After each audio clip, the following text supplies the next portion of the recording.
Today I'm going to be showing you how I make my seashell trinket dishes. I like to put my stitch markers inside of them. They're just nice to have around. We love to go watch the sunrise on the beach. We live on the Texas Gulf Coast.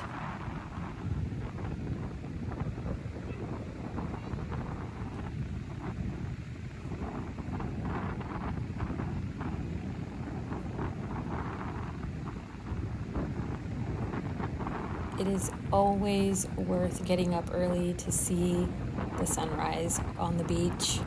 I've never regretted it.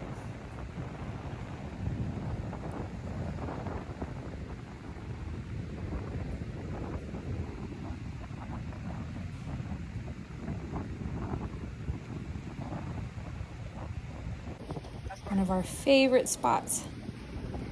But it's got a hole in it. Has so many shells. It takes a long time. See that big oyster shell right there? Oh my gosh. So much fun. Love to see the pelicans fly by.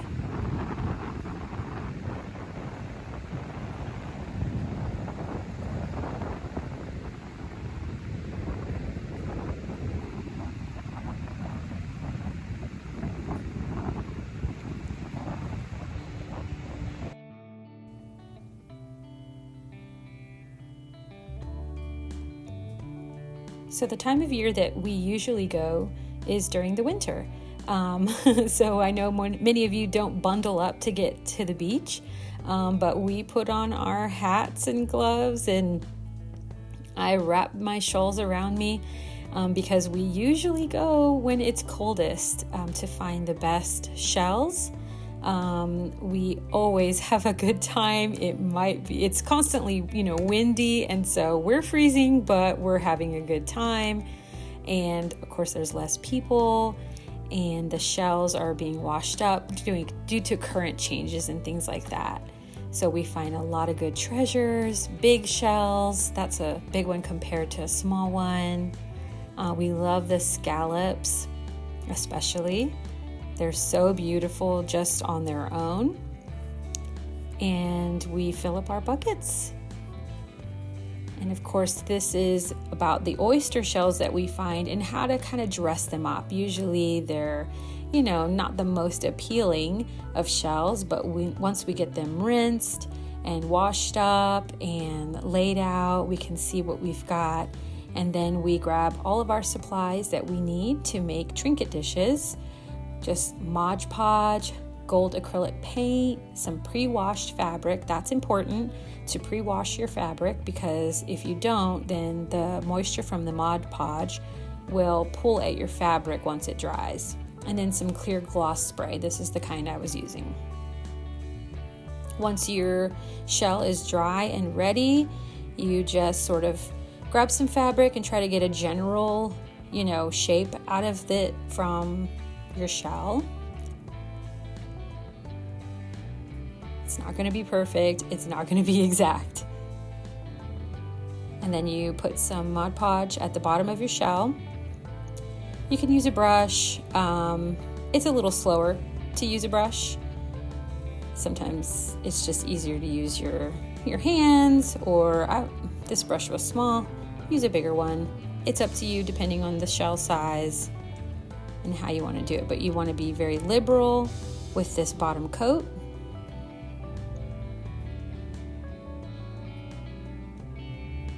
And go all the way up on the sides, all the way up over the edge of the shell. Then you're going to lay the fabric over it, press into the center first, and then bring it out towards the edges. And you'll have to fiddle with it. There will be some small creases, but you just do your best to try to smooth it out as you work it into the middle of the shell. Then you're going to go over that with more Modpodge. Again, be liberal with it. It's going to take a good amount of glue. And honestly, it's just easier, and it works better if you just use your fingers. So pretend you're back in kindergarten, and have fun with it. Get messy, have a wet washcloth nearby for your hands because you will be covered in glue, and it's fun. I mean, it's a messy project, but it's fun, and you can really get in all the grooves and, you know, get the fabric to lay flat with your fingers. That's going to be much harder to do with a brush, and plus you won't be able to tell unless you feel it if it's flat. So just go for it. Don't be afraid. This isn't a time to be neat, and, you know, have fun. Be messy.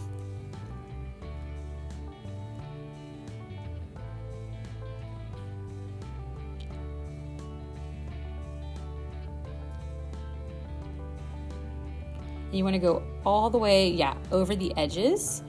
You can see how I'm like pushing up that glue up over the edge. I want it to kind of go over the side, and then I'm going to come back and trim that with my scissors. So I really want it to be stuck to the edges. And we're going to go over those edges later with the gold paint anyways. So don't worry too much about it. But yeah, you want it to come out over the top and get it to really stick. And really soak that fabric with your glue, because the fabric will absorb a good amount of that glue. So if you wanted, you could do 2 layers of it. You could do a thinner layer and then go back over it again and do another thinner layer. Just depends on what you prefer. But yeah, it takes some fiddling. But just smooth it all out.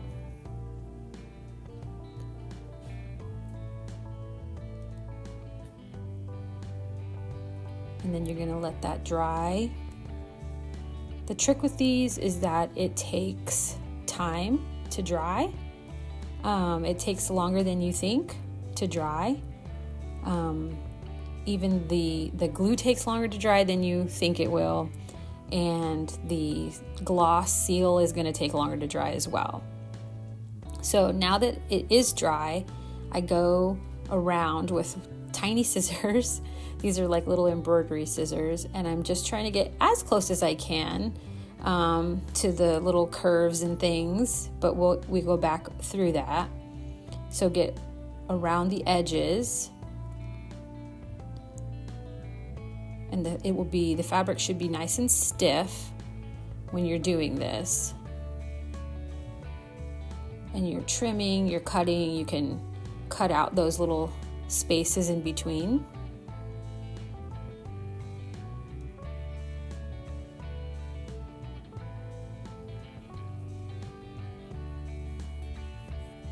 There we go.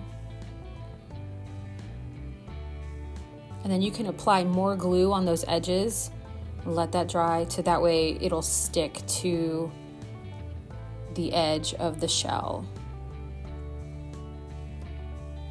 So here I'm doing another one. Just follow that outline as best as you can.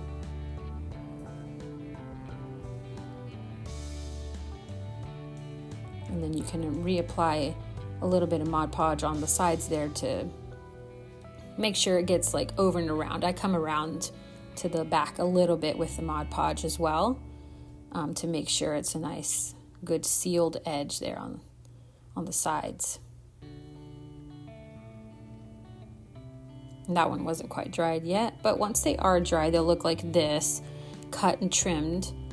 And then you get your gold acrylic paint and you start putting a nice liberal edging all around the edge and a little bit on the top. You want to come onto the top of it as well and cover that full edge and side.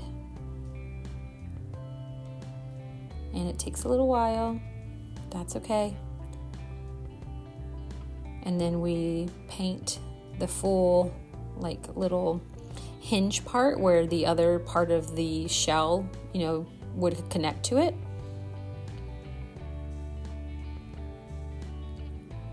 So you just go around, put much paint. It really makes a difference in the finished product. I don't know why, but gold just looks good.